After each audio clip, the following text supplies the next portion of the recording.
A Cambridge team is testing a common, relatively cheap drug that could be a new weapon against COVID. These, believe it or not, are mini human organs called organoids grown in the lab. The team infected mini lungs and mini guts with COVID and got startling results. The untreated organ is riddled with the disease, in red. But the organ given the drug is almost completely clear. I mean, that looks dramatic. You've got identical organs, but treated with a drug and not treated with a drug. One's covered in COVID and one isn't.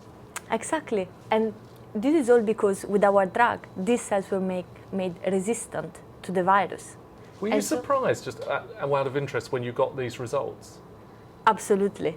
We couldn't believe it at first. We checked it and checked it over and over again because it was such a game changer, because this drug is so cheap and affordable.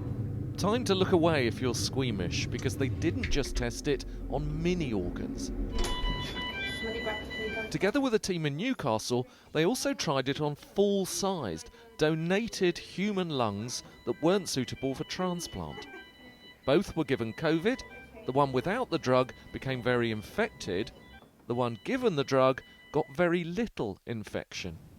Animal tests show similar results, and they can see that patients already taking the drug, which is called UDCA, for other reasons, are less likely to get severe COVID and be hospitalised. We just broke new ground.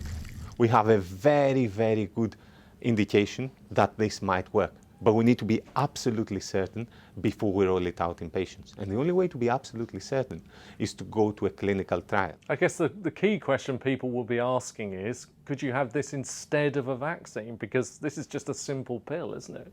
It's a very good question, but I would definitely advise against it. For two reasons.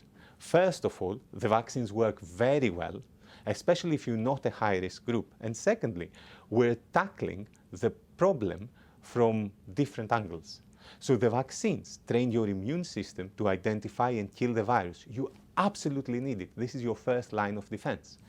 The tablet we're talking about closes the doorway to the virus. So if they work together, you're going to get the maximum effect. They're hoping to start clinical trials in a few months. If successful, the drug could be rolled out to shielding people whose immune systems can't fight COVID, and potentially across the developing world, where most people simply can't get a vaccine. Richard Westcott, BBC News, Cambridge.